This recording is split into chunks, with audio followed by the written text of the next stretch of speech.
Urban Company's IPO was listed at a 57% premium at rupees 160, and within 6 months it crashed to its IPO price level of around 100 rupees per share. So what changed? Because this company is no longer a home services company. It is now taking bet in 3 highly competitive segments. Let's understand which are these segments. Now, number one is InstaHelp, a cash burning model facing some of the well-funded Snapit and Pronto as competitors. Second is the international expansion. It is growing but not very profitable. And third is the native platform, a new strategy to sell products to its customer base. And the market has already priced in the success in these 3 verticals. But here lies the biggest risk. I will decode the Urban story in 6 simple slides for you. So Urban Company का IPO सितंबर 2025 में 1003 रुपए में आया था और इसका all time high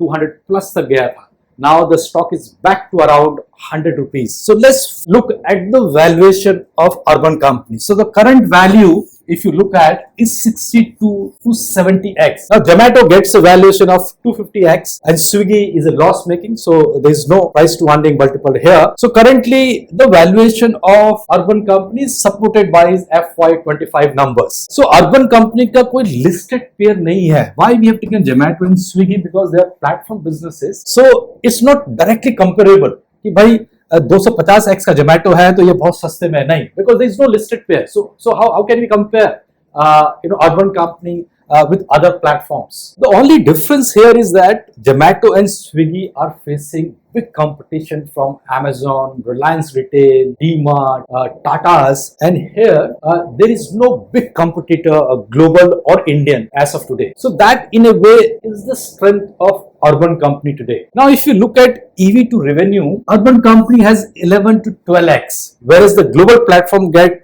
8 to 20x. So in a way this is in line with the global player. Now let's look at price to book, 7 to 9x.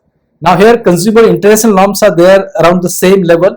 So it reflects brand and platform value. Now comes to market cap to sale, 12 to 15x, Zomato 10x, Nykaa 8x. So here it gets higher market cap to sales. So here again for a higher market cap to sale, investors are betting on the 3 vertical which we talked about, the native, the international expansion and the InstaHelp, the quick delivery model. Now let's understand the Urban Company's current business model. Now 72% of its business is about home repairs, beauty, cleaning, AC servicing. So all home services business.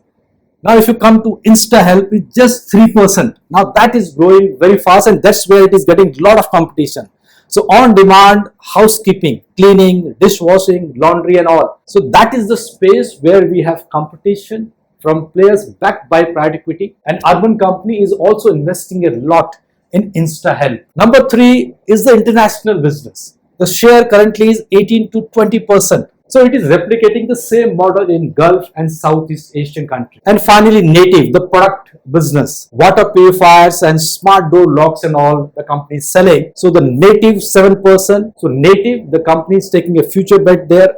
InstaHelp, the number 2, where company sees a lot of promise, and third is the international, where the margins could be higher. Now let's look at the revenue. FY22 437 crore, FY23 637 crore, 46% jump.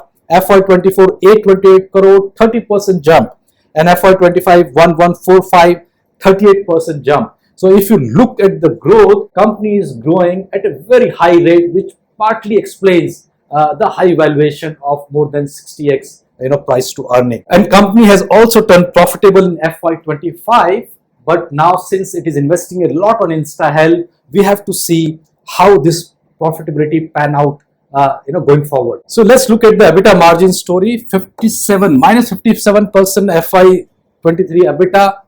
Heavy investment phase resulted in negative EBITDA margin. Now if you look at FY24, minus 18, so big improvement in FY24. So cost discipline, improved margin, but still negative. Now if you look at FY25, plus 1.1, so first profitable year with positive margin in FY25. for urban company. So clearly, the EBITDA margin trajectory shows an upward movement. So यहाँ ये देखना बहुत जरूरी है जो core business है urban company का, that is profitable. Now company is making losses in InstaHelp और ये business उनने FY26 early FY26 में launch किया and every quarter the losses are around 60 crore plus and that is going to impact the profitability in the short to medium term. This story is panning out something like Zomato, when they got into Blinkit. Now Blinkit is the one where the capital allocation is happening and Blinkit is making losses. Blinkit has big promise. Similarly, for urban company, the competition is coming from InstaHelp and that's where they have started investing and they are making losses currently. Now let's understand the moat layers of urban company. Now, so they have a dominant share of India's organized home services. So second is the supply side ecosystem. They have trained manpower to execute their plans. Second is the technology and data. Proprietary algorithms improve utilization and margins. So they have a very good customer base where they can cross-sell many things, whether it's InstaHelp or native. Third is the brand trust. Standardized pricing and verified professionals actually build trust with customers. Market densification. So operating at a small radius improve unit economics. And the company is now also diversifying into tier 2, tier 3 cities where there is a huge demand for urban companies. Now this is a very important chart on InstaHelp because that's where the big risk lies. Now number one is the cash burn. InstaHelp is experiencing losses currently, but unit economics are improving. The target for profitability is Q3 of FY28. Second is the disintermediation.